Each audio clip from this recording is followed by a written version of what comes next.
Welcome to Fantastic Fiber Friday, and I've got a lot here to talk about, so I'm gonna just jump in and get started. This week's fiber of the week was texel fiber, and unfortunately I didn't get to dyeing and drying my fiber in time, so I hadn't spun any up to show you because it's still wet. But as you can see, it takes dye very nicely, and I hope that I will get some pictures up at some point to show this spun up. I didn't do my regular description on Wednesday, and I didn't realize it until after I had published a post of how this fiber feels. It feels like your regular clingy wool to a point, and then it is a little slippery.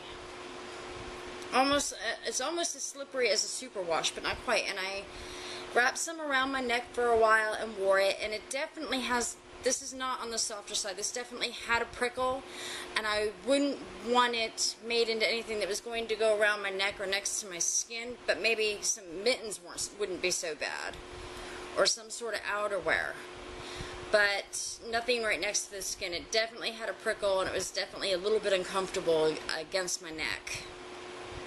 So check out textile fiber. You can check out the sheep and more on the fiber on Monday and Wednesday's blog.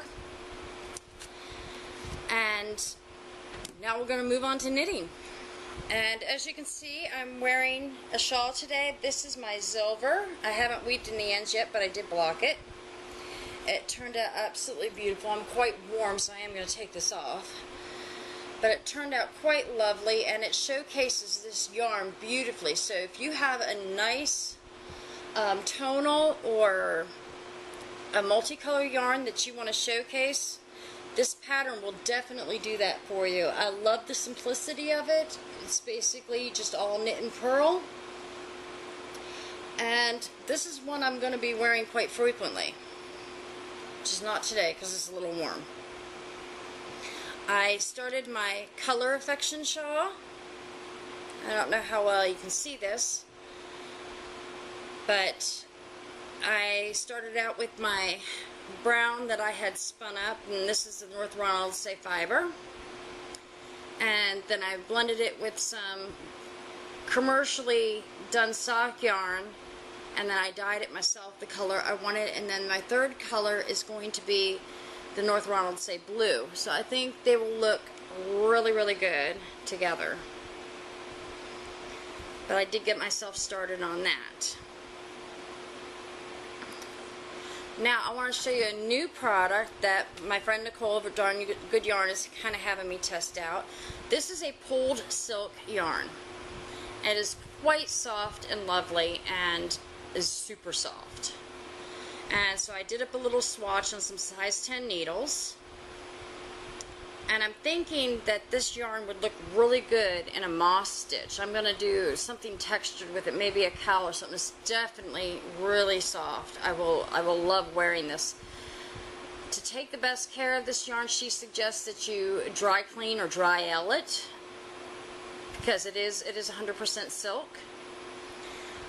And if you want to check out the other colors she has, you can go to darngoodyarn.com and check that out. That's Nicole's new product, pulled silk yarn. Now, I'm going to do something a little unusual, and it's because I just had so much fun with it.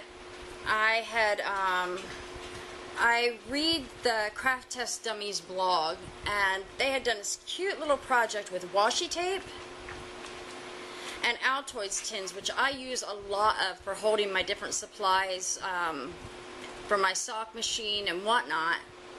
And they had taken an Altoids tin, and this is my finished one, and this is my first one, so it's probably not going to be the best one, but I think it's cute, and scuffed it up a little bit with some sandpaper, and I went over it with some tempera paint because the washi tape is a little bit transparent, so that the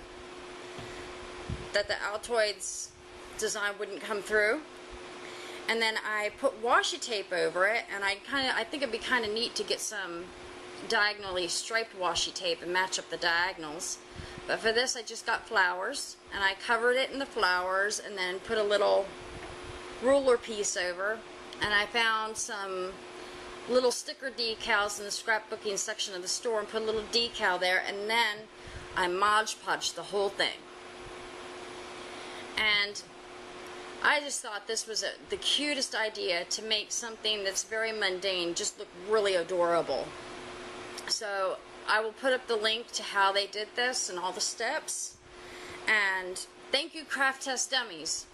I don't often do other crafts or show other crafts, but this was just so cute that I couldn't resist. Before I close up today's show, I kind of have a little bit of an announcement to make. It may seem on the blog that I might be going a little MIA for a while, but I'm working on some super secret projects I want to get done for everybody to see. I've got new products coming out, I've got new videos coming out, and I just need a little bit of time to work on them, so you're going to see some oldies but goodies for the next couple of weeks. But I will still be doing my regular Friday videos and showing you what I've learned and what I've done, and I hope you enjoy. And I think that's everything for this week. I will see you next Friday. Happy fibering.